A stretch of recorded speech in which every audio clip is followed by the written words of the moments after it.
We've all experienced emotional trauma to some degree, especially this year. Trauma has no sense of space or time. So they're actually perceiving the current situation where there may not be any threat as a threat to that trauma energy that gets locked in the body. And so it's almost like those fight, flight, or freeze mechanisms, they get stuck in the on position.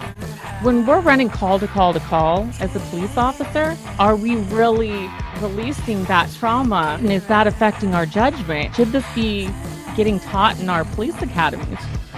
But you're like seriously like a little bit of a badass, like law enforcement, truck driver. Right? It's like, how did that all happen?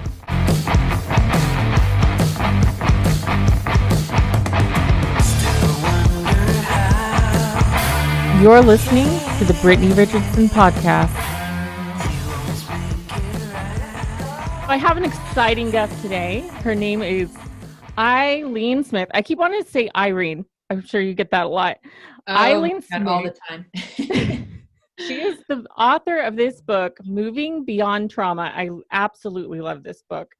The premise of the book is that we all experience emotional trauma in our lives, and that this trauma is stored physically in the body, which can lead to a plethora of effects that can hold us back from our full potential. The solution is something called Somatic Experiencing, which insinuates that the power of touch can release this trauma, allowing us to live with ease and vitality. Ilene has stated that she believes 80% of mental health issues are the result of unresolved trauma trapped in the body. That is a powerful statement. I cannot wait to talk about this. Welcome, Ilene.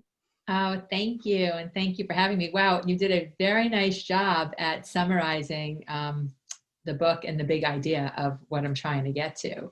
Well, thank you. I have been devouring this book, and I'll tell you how I found it. I'll give you the short version because I have had a lot of challenges in the past. Trust me, I'm ex-law enforcement. I've been a truck driver for 9 years. I've experienced my fair share of trauma. And so what really got me searching was there was something that I had experienced as a teenager, and it was interrupting my relationships today. It was keeping me from getting close to certain people. And I was trying to get past this. So I went with a cognitive approach. You know, I'm not a therapist or anything, but I've studied psychology, and I was trying to walk myself through this past experience. And I noticed this pattern that every time I would go back and try to figure out, walk myself through this and get past it, I would get tripped up again. It was almost like I was getting re-traumatized. And that led me to a book review that ended up being of your book that a YouTuber did. And I still remember to this day, I was going to Amarillo, Texas with a load. It was in the evening. And within the first 10 minutes, I was just tears in the truck because I'm like, oh my God, this is what I need. It was just that powerful. So why don't you tell us a little bit about the difference between somatic experiencing, re-traumatization, and like cognitive therapy? I'm like taking in your story. I'm like, wow. So many people go down the path of, I'm going to go to therapy. I'm going to try to understand the why behind all the issues, right? And that's what we do in talk therapy, right? We're looking to try and resolve it by understanding what happened. And I want to say that I think it's really important that we do understand who we are, where we came from, all the pieces of the puzzle that got us where we are today. The problem that we run into is that trauma is not necessarily about all those events that have happened to us, but it's about that energy that gets locked in the body around real or perceived threat. So, it explains why 10 people can experience the same thing. And, person one can say, oh, just get over it and move on with it. And, several other people in the same situation are feeling like they can't move past it and it's impacting their day-to-day functioning. That's so good. Well, I was going to say, because the subconscious mind, as I understand it, doesn't understand the difference between real or perceived threat. Isn't that correct? Like That's you, correct. something that could be so insignificant to somebody else could be real and traumatizing to another person. Right. And so a lot of people often ask me why that is. And there's several factors that go into that piece. And one is we're all born with a different nervous system. A lot of it has to do with previous experiences, how resilient we are, how safe we felt in the aftermath of the experience, and how safe we feel in our lives going into that experience. So that will impact how your body perceives real or real or perceived threat, how your body takes that in. So, when we have trauma and it's not resolved, that energy gets locked in our bodies, and it's almost like, in some ways, right, when we have a potentially traumatic event, our bodies use our survival mechanisms of fight, flight, or freeze to try to defend ourselves. And when we can't defend ourselves using those experiences, that's kind of that trauma energy that gets locked in the body. And so it's almost like those fight, flight, or freeze mechanisms that are meant for short term, for acute situations, they get stuck in the on position. So it might explain why, and I'm not saying this was you, but I see this over and over with people that have been traumatized by something. They get triggered by something in the present, and they either have an overreaction or underreaction to the experience. And that post-trauma has no sense of space or time. So they're actually perceiving the current situation, where there may not be any threat, as a threat. So, I mean, the easy example is, right, a war vet that was, had some experience with the bomb, and then they hear like a car muffler, and, they're ducking under a car, like that sort of startle response. I used to do that for years with coming out of law enforcement. Whenever I'd hear a firework go off or a car backfire, I was kind of in a high crime area, so I would like stoop down and grab my hip. That hyper vigilance, and and also the sound, right, is a triggering thing. And it's a lot of times, I try to explain to people, maybe you've been in a situation where this is either you or you've experienced someone else that is like, you say something and all of a sudden the other person is yelling and screaming at you, and you're like, well, wait, where did this come from? Asked how the weather was. And so that is often of the unresolved trauma pieces. And it can affect your life in many different ways.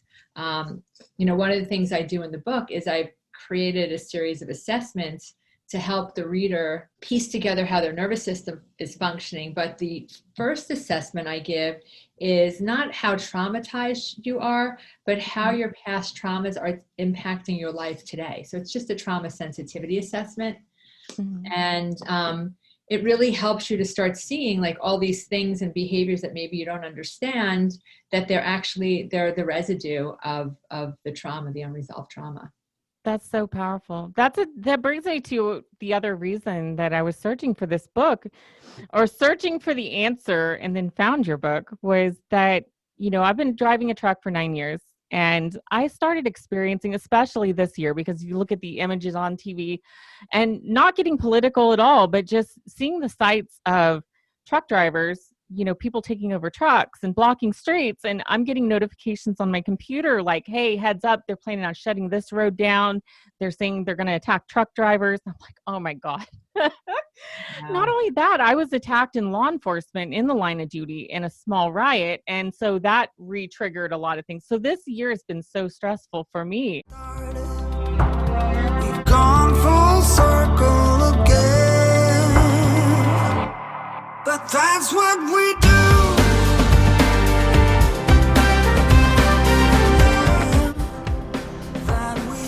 Truck's absolutely trashed right now. I have to be honest, ever since COVID started, and the high freight volume and the craziness, the risk of the virus and the lack of food, the lines at the stores, 3 days, literally 3 days of fighting ice, nearly wiping out. I feel chronically stressed. Just like, I just need a break. Like, I need a freaking break. Dealing with constant trauma, like every day. Like people flipping you off, cutting you off, traffic, weather, craziness.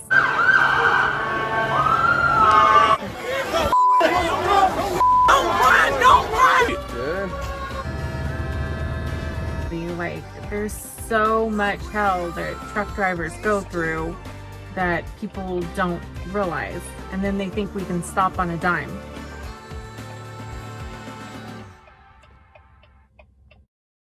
I got a new doctor and had the biggest blood draw that I've ever had. She is amazing. She believes in preventative medicine. She's like, let's spot things early and prevent them from happening rather than treating them afterwards, which I love. But I came up with a really high cortisol level and also inflammation. And she said, this does not look good. She's like, your inflammation is like a 56-year-old woman. And she's like, for you, this is not good. So I was realizing how tense I was in the truck. I was just trying to work through some of these issues, was getting triggered, re-traumatized. And I realized that my starting point was so tense, like all the time, like you were talking about. It's like this built up trauma is triggering me so easy with the smallest things that I encounter. You know, this is affecting my life. And so what you were saying with this whole thing is so powerful. Also, I wanted to touch on law enforcement, especially this year, because you talk a lot about going to a safe place in the book.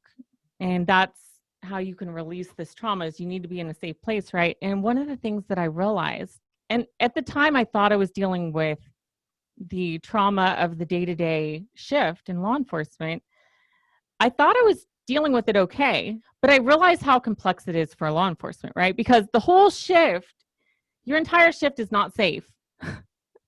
You know, especially today, you're trained to think of scenarios where, what if somebody comes up on your vehicle and tries to take you out? What if somebody sets a bomb in your patrol car while you're in using the bathroom, you know, and they train you to think of these things. As a matter of fact, I had a friend that thought I was losing it mentally at one point because she was talking about a bad dream she had one night, and she's like, what did you dream about last night? And I'm like, I dreamed I went into the local convenience store. There was a guy, had the cashier at gunpoint.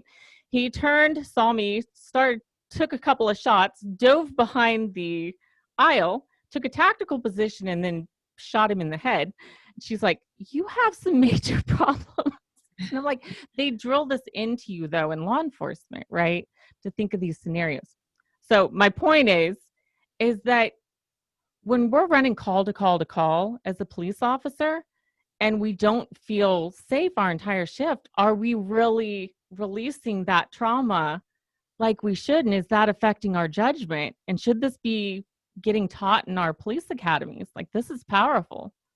I have to tell you, it's something I never really thought about, but that is a really good question. It's like, how, I think the question I would ask is, how do we create some sense of safety for law enforcement to be able to move through maybe any traumatic experiences they're having, or how they're experiencing their day to day? Like, what do we do so that we can make sure that their judgment is clear? Because I mean, you have a very, very, something I never even thought about. I'm thinking of all these times too, like, you know, in our area, it would be calm during the week, but on the weekends, it was a big like resort area and things would just go crazy.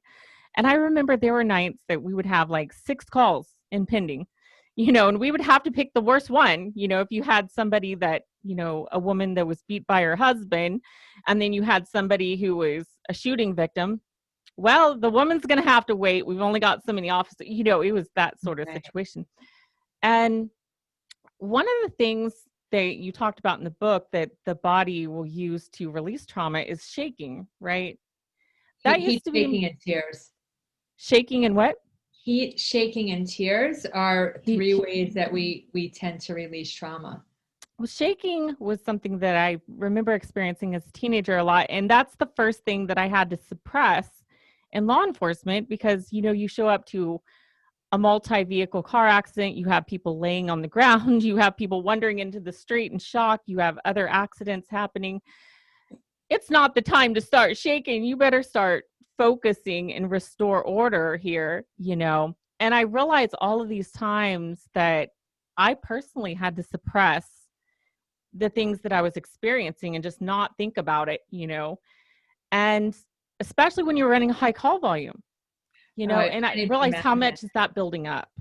Well, and I wonder too, like, I mean, this, I know, don't think this happens in law enforcement. I don't know enough about how they deal with the psychological aspects of it. But at the end of a shift, you know, is there some way to help do like a nervous system reset where there's support when you get back to the station?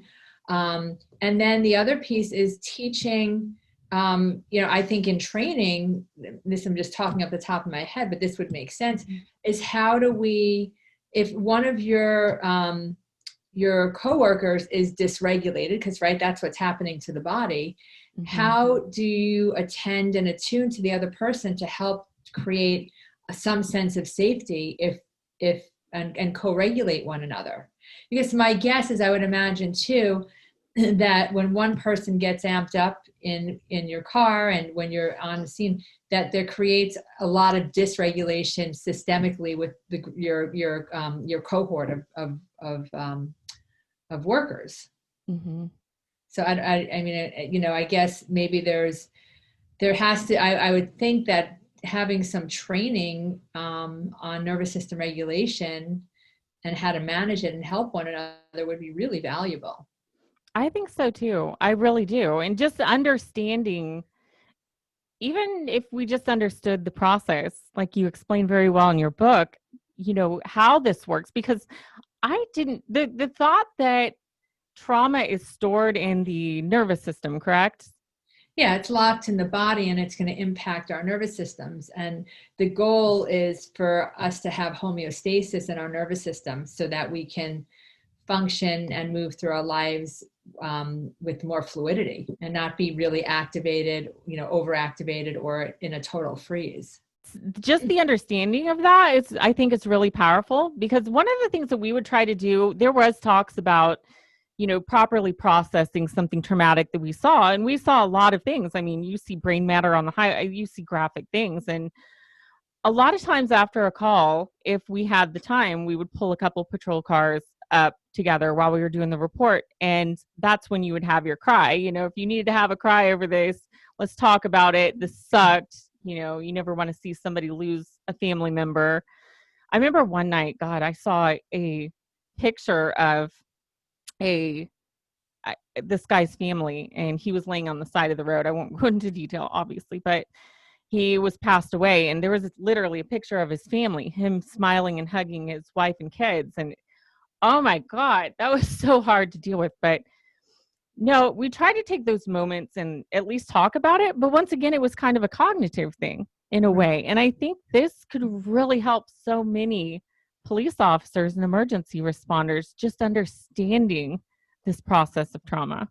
Well, it's interesting. It's like you guys talk about it and there's processing, right? So basically what you do, right, when you get together is you continually go over and over the story.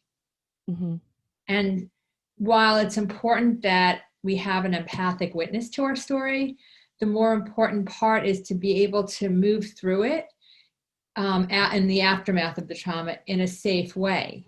And in a way that you feel like you've had some sense of mastery. So maybe you move through the experience, but the cognitive piece is really like me. What maybe if I was supporting you during the aftermath, I might say to you, so Brittany, if you could have done anything at that moment, what would you have done? And getting you more into that imagery channel of what it would have felt like for you to move through that in a way that you were able to defend yourself or to defend the situation and to move through it in a way that it was safe. So it's kind of like replacing, I almost think of some of those movies where they have different scenarios at the end of the movie. So it's kind of like putting a safer scenario in place where you can process. Yeah, and being able to, and I'll give you an example. If you can do that, often what happens is there'll be some sense of spontaneous movement in the body some desire to have that biological completion to release that trauma energy. So I like to use this example. I was working with a client once, and we've been working together for a while, and one day he comes in, and the session gets in, we get into this, and I don't even know how we got there because these things always happen so organically, but we started talking about his childhood and going to camp and being bullied. And then he gets into a particular situation. He's like, when a whole bunch of kids pinned him down and they were tickling him. And I said to him, we'll just call him Sam. I said, Sam, if you had, and we set up the scene, and I said, if you had, tell me if you had one person there that could have helped you, who would have it been? He said, okay, my friend Joe. I said, okay, so let's bring Joe in. So we bring Joe into the situation. And then I say to him, and what would you have done? Tell me and show me what you would have done if you were able to defend yourself. He's like, I would have kicked and I would have punched, and his arms are starting to move and his legs are starting to move. And for the next 15 minutes, he just kicked and punched and cried, and he finished. And that was the biological completion. So he got to defend himself. And all that trauma energy through that spontaneous movement was released from his body. That is so powerful. It's powerful to watch it. And I mean, to watch people move through those situations like that. And I can imagine that you've seen this so many times at this point. Yeah. How many years have you been doing this with the somatic experiencing? Doing this, I went back to school for a master's in mental health counseling in my early 40s. And when I was finishing up my master's, this is probably almost 10 years ago. I lose track of time.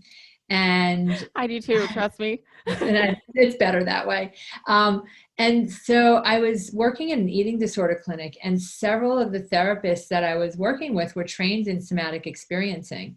And I started learning about it, and I'm like, it kind of made sense to me. I had no idea what I was getting myself into. But I decided to go to the first training. Didn't realize it was a 3-year training. Didn't realize what I was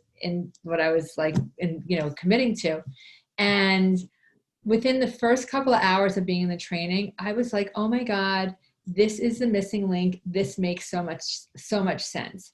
And when I started like really piecing it together, I'm like, okay, addiction, eating disorders, anxiety. I've never met anyone with any sort of who's struggling with any sort of mental health issues that doesn't have some history of chronic trauma.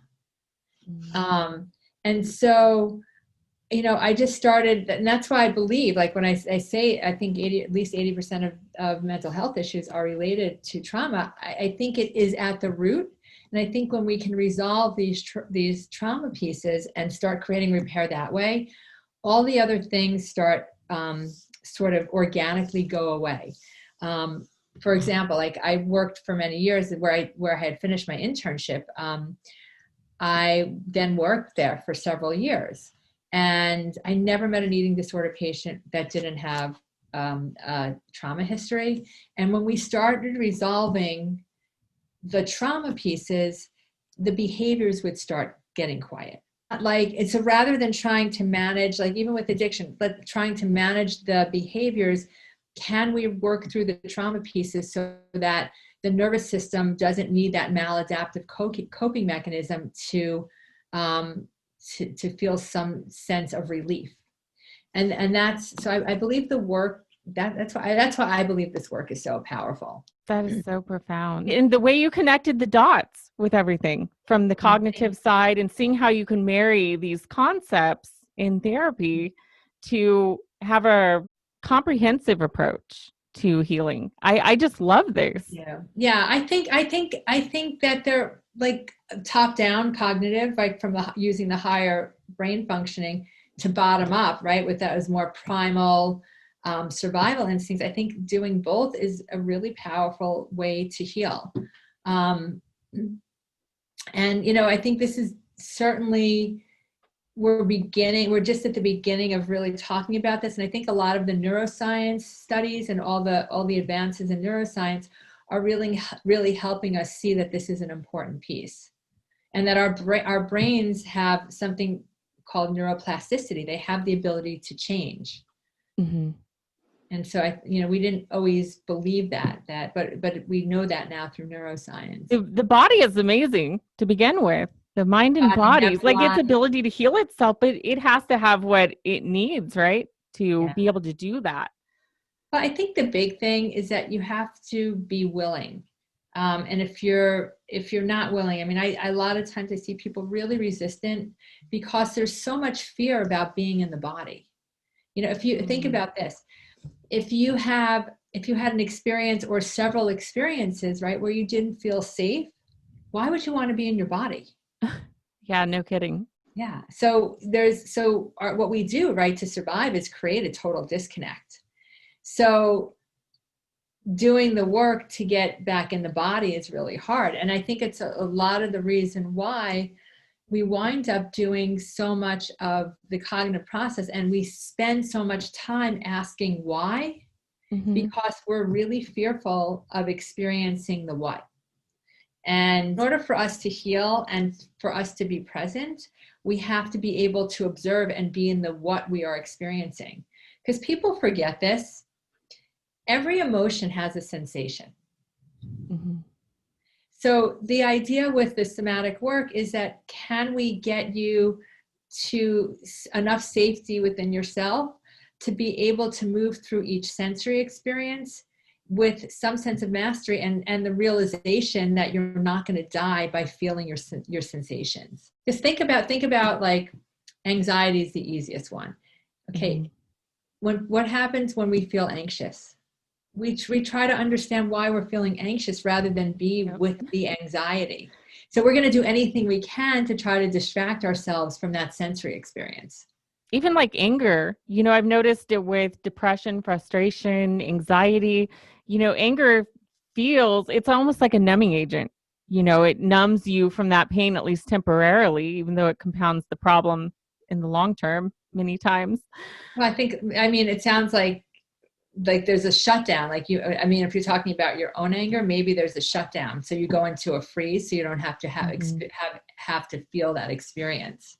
I could see that. I see that with a lot of truck drivers too. They'll rant and rave, and the smallest thing will set them off. But having talked to them behind the scenes, it's like the things that they experience, it's like there's this cumulative effect, not to mention the trauma that may be built up over the years, right? And then all the things you hear that they've experienced this week has led up to this breaking point where they're just going off on everybody, So they're trying to find some way to release that energy, that built up energy. Wow. So how do we figure out this process of like understanding that this is a physical thing, like it's getting stored in our bodies? Well, that's one of the reasons why I wrote the book, right? I wanted to get this information out there to a larger audience. So, how do we figure it out? I'm hoping slowly this information gets out there. It's beginning to happen really organically. I think so much of it is about education at this point, and it's a process to understand, as you are probably experiencing this yourself, it's a process, right? And then piecing together your own stuff. Yeah, it's not a one-time thing. This is something we've got to go through our whole lives dealing with every event we encounter and any trauma that's been built up in the past. And it has been a process. I was going to ask you, speaking of that, you mentioned you have some exercises in the book, which I absolutely love. And I have been following this guy they call the Iceman. He has some breathing exercises very similar to yours. You're talking about Wim Hof? Yes. Yeah, oh my God. I love Wim Hof. He's awesome. But you talked a little bit, I think, about heart rate variation, how that can help with the body recover from trauma. And I did want to give you some positive feedback, though I'm doing most of Wim Hof's. I've done a combination of yours and Wim Hof's. I have this Aura ring now that my doctor turned me on to. And I have been tracking heart rate variation, and I will give you a positive report that my heart rate variation has increased as I've done many of these exercises. Oh, that's so good to hear. That's so good to hear. Well, what we're really doing is you're working to regulate the nervous system, and many of the exercises in the book, and what Wim Hof is doing is you're working with the vagus nerve, which is like the nerve that's going to impact how the nervous system is functioning. So that's really good information, but this stuff does work. I mean, breath work, movement, these things we know now are the pathway to creating a more balanced nervous system. I'm so glad to hear that it's working and you're doing the exercises. And I think the big issue that people run into, and just, I mean, our society is so wired up this way, people want a quick fix. Mm-hmm. And what I always say to my clients is the slower we go, the faster we're going to get there. And, yep. You know, it's really hard because that requires tolerating being in a lot of discomfort along the way. But the more that you can lean into that discomfort and surrender to it, the faster it is going to go away. Our range master at the sheriff's office, they had a saying at the range. They said, slow is smooth, smooth is fast, when we were drawing our weapon and hitting that target. And it sounded so counterproductive, but it was so accurate. The moment we slowed down slightly just to be deliberate, the faster we were and the more accurate we were at the range. Well, think about it. Like, it allows you to move through with a certain level of intention rather than being more in a reactive state. Mm-hmm. And that's really, like, in my opinion, that's really the goal of the nervous system regulation, is to be able to move through your life and each situation with intention rather than being in some sort of activation or reactivation mode. I think it's the difference between operating with empowerment versus fear. That is so good. I almost think of like a laser when you say that. It's like the lasers that are highly focused, they're lighting match heads on fire and they can cut through material. But when you turn a flashlight to like the wide mode, you don't have any power. It's got to be focused. That's where that power comes from. That's a great analogy. I like that. But you're like seriously like a little bit of a badass, like law enforcement, truck driver, right? It's like, how did that all happen?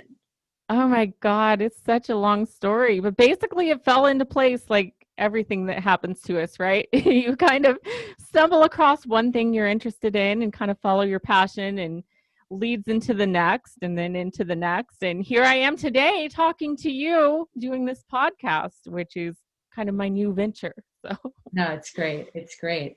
But I mean, I love that, you know, with your background, mm-hmm. to be able to talk about this topic, because it's so not talked about. And with everything that's going on and all the rioting and all of the upheaval we're having right now, there's so much dysregulation, like worldwide, but also like, mm-hmm. think about what all of this is doing to the people that are working in law enforcement, and how triggering and how they're, I mean, I think that law enforcement people are just getting traumatized over and over and over. I can't even imagine being in that right now. Like I said, I responded to back up a couple of officers who it was, I was actually working campus police for a mental institution. So, and that was interesting. I learned a lot of things. That was really interesting. But a couple of officers got overpowered, and I had showed up for work early. I like to show up early and kind of get a situation report and better understand what things we're going to be dealing with. And the calls went out, the alarms went out, screams for help, and they got overpowered. I still to this day, like when I see the scenes on the news of officers getting overpowered, whether they quote unquote deserved it or not, you know, like I said, I'm not getting political with it, but the fact is they're under fire, they're getting attacked, and I'm seeing these scenes, and all I can think about is that day. Like all of a sudden the smells, the sights, the screams, officer down, you know, going to the hospital, and everything comes racing back. So I can't even imagine what officers who are having to deal with this every single day are experiencing. And then also on the other side, where you have the public that feels like police don't care about them. Maybe a few officers are overreacting because they haven't dealt with trauma properly. And this is creating a compounding effect in the community where they feel like they're under fire, they're getting attacked, they're getting injured by police. And so you've got this tension on both sides. I can't even imagine. Like right now, this book, like I would recommend everybody go get this book right now. This applies to every person, seriously, especially right now. Thank you. Thank you for saying that.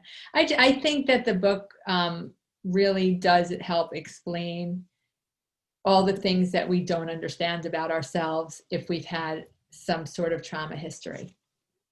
You know, I just really tried to unpack it in a way that anybody can pick the book up and read it and say, oh my God, like this explains what I can't explain or articulate. Definitely. So I wanted to ask you, let's see, I have a list of questions. I made sure, like, having read this book, I have like enough questions to go for hours. So I'm like, I'm going to pick the best ones that we have time for. Let's go to how is the world of psychology overall reacted to somatic experiencing? Is it becoming widely accepted? Is it widely accepted? Yeah, I think it's beginning, like anything else, evidence-based research always creates validity. And so in the SC world, we're beginning to have more and more studies and people contributing to that body of research. Last year, I did a study on somatic experiencing and eating disorders. I'm actually trying to get a paper published right now. And we got phenomenal results. And there's been some other studies. So that body of work is getting bigger. And as more people begin to understand the work and are getting certified, I don't know how many practitioners we now have worldwide, but we're definitely growing. And there's books like mine, and there's books like, Peter Levine, who's the founder of Somatic Experience, has written several books. Bessel van der Kolk is another founding father of this work, and he wrote a book called The Body Keeps Score. And that's a really great book that's gotten a lot of recognition in this world. So people are beginning to get onto this work. So, which is really, it's really an exciting time to be in this field. That is really good to hear. Speaking of books, this is your first book, is that correct? This is my first book, yeah. Is that first of many more to come, or have you thought of that? I hope so. I've got some ideas for some other books, which will be different. I in the book I share this. I lost my husband almost 5 years ago. And so I feel like there's a book that needs to be written there. And I've got some other ideas. And I'm working on a documentary right now that is about, it's I'm not sure I'm allowed to disclose the title, but it's going to be working with, it's going to be, right now the format is 6 one-hour episodes of me going into situations where people have lost either a spouse or a parent lost a child or a sibling dealing with the loss of another sibling. And so I'm going to go in and work with each of these people that are grieving and help them try to resolve their situations. Yeah, I mean, and I'm kind of headed in that direction of doing more speaking on grief and I just call it love, loss, and the art of healing, because we all have the capacity to heal. It's just, it's a choice. And so, I mean, I think it's a choice between pain and suffering. And, that's what a healing journey is about. It's about dealing with the pain so that you can get to the next place and get to the next level with yourself. Because I believe that our pain is always an opportunity for growth. And for healing. That is so true. And it's so scary for so many people because it's almost like ripping off a Band-Aid, right? It's like, I just don't want to look. I just want to keep it on there. Don't touch it, Yeah. And as human beings, we're not moving towards pleasure. We're always moving away from pain. Mm-hmm. So, my job as a somatic experience practitioner is to create enough safety to be able to be with the pain. And recognize that we can move through it and get to a better place. I absolutely love that. I've been following, I think his name's David Snyder. I follow two Davids, David Sinclair with his longevity research at Harvard and David Snyder. He does a lot of NLP training, and he was the first one that I heard talk about stuff being stored in the nervous system, but he didn't talk really about the trauma in so much. But one statement he did make was something about, he said, your memories, it's your life, it's your memories, own them. You can change them. If you want to go back to a situation and remember it differently and go, you know what, this is what I would have done. I'm going to go with that. That is my story.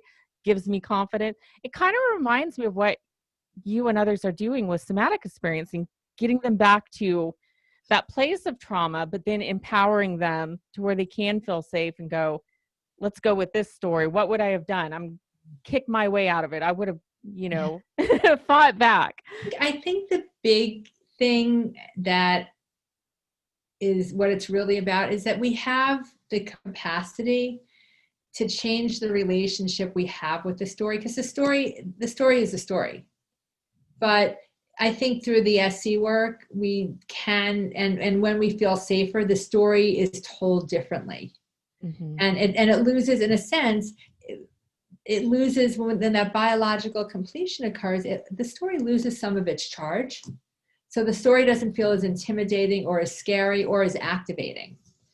And so to me, that's kind of what we're trying to get to.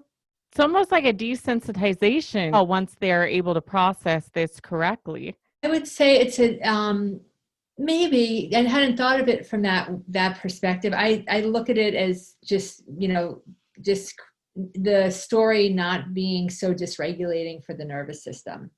That makes a lot of sense. One thing that popped in my mind when I was first going through this was thinking of the old computers that used to do a system defrag on. And I was like, my life feels so fragmented with all this trauma, everywhere. It's almost like that it's bringing you through a process of defragging in a way, because it feels like your system's clearer to be able to process things. But that's a great word, because I use that word a lot, is fragmentation. It's when we have all these unresolved trauma memories, everything in our lives feels fragmented. Mm-hmm. So it's like, I guess in a sense, It's taking it from fragmentation to fluidity. Ooh, that's good. That is so good. Okay, I have two more questions for you, so we'll try to hurry. One is, how has COVID-19 affected your work and maybe the somatic experiencing world as a whole? Because it is so personal, I would think, like one-on-one. Well, I'm doing a lot of Zoom calls, and I've been really busy. I mean, people are, this COVID, you want to talk about a collective trauma experience. What trauma is too much, too soon, too fast, without any way to defend yourself. And that's what we've experienced with COVID-19. Mm-hmm. So it's Do you think it's as effective doing it through Zoom, or do you think? I mean, look, a lot of the work that I do with clients when they're ready for it is touch work. So obviously I'm not getting to do that, but you can work a little bit on the phone that way. So it's kind of like adapting to what resources we have, right? Thank God we have Zoom. So it's definitely changed my practice a bit. And I think it's changing the way we're interacting. I mean, Zoom is definitely a great tool, but is it the same as being face to face with someone, or being able to sit across from them from someone and put your feet on top of them to help regulate, and all the little things that I'll do in a session. So it's like, this is just better than nothing right now. Definitely understand. Well, I will say that just from my personal experience, this has already helped me so much. So I can see how, even through Zoom and the technology that we have, how effective this can be. So let's see. Let's go with this. If you were to give one piece of advice if you had, like, this was your last day, I'm going to give one piece of advice to the world, what would that be? Be your own observer. Ooh, that's so good. Yeah. Well, because if we can observe ourselves and stay out of the story, we are giving ourselves more of a chance and opportunity to be present. That is so powerful. Well, where can people find you, or are you accepting new patients therapy-wise? Or I am. So my website is ilenesmith.com, which is ILENE Smith.com. And you can find me on Instagram, Ilene Smith Trauma Healing, and on Facebook. I think it's also Ilene Smith Trauma Healing. But my website, ilenesmith.com, ILENE, has all of the links to get there. And you can just email me. So that is awesome. Guys, check out her book. Go get it. It is also on Audible, which is where I found it. Thank God it was on Audible because I'm a truck driver.